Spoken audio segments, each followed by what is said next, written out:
Welcome to சிங்கரமல் yoga மையம். நான் உங்கள் சக்தி பேசுகிறேன். இன்னைக்கு நம்ம தூபகந்த முத்ராஸ் அப்படிங்கிற முத்ரா பார்க்க போகிறோம்.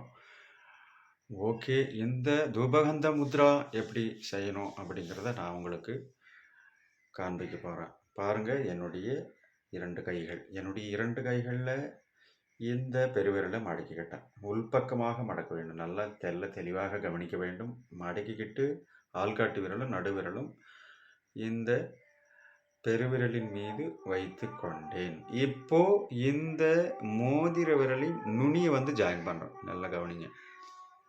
ஜாயின் பண்ணி என்ன பண்றோம், இந்த சுண்டு விரல் நீண்டே இருக்க வேண்டும். சரியா? நல்லா கவனிங்க. இப்படி நீண்டு இருக்க வேண்டும்.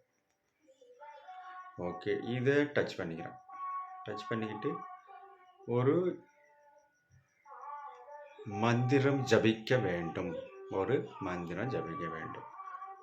ஓ,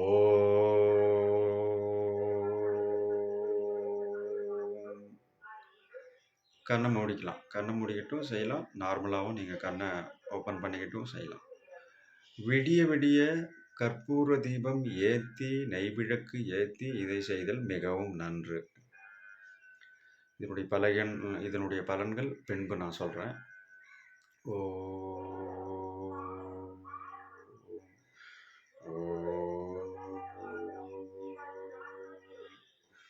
ஓகே, இந்த முத்ராஸ் இப்படி நீங்கள் தினந்தோறும் விடிய விடிய செய்து கொண்டு வந்தால் நிச்சயமாக உங்களுடைய சொற்களுக்கு பிரதிபலன் இருக்கும். உங்களுடைய சொற்களுக்கு மரியாதை இருக்கும். நீங்கள் எந்த சொல்லை சொன்னாலும், நன்மையாக சொன்னாலும் சரி, தீமை வாய்ந்த சொற்களை சொன்னாலும் சரி, அந்த சொற்கள் பழிக்கும் திறனை வளர்க்கக்கூடியது இந்த தூபகந்த முத்ராஸ் இல்லையா?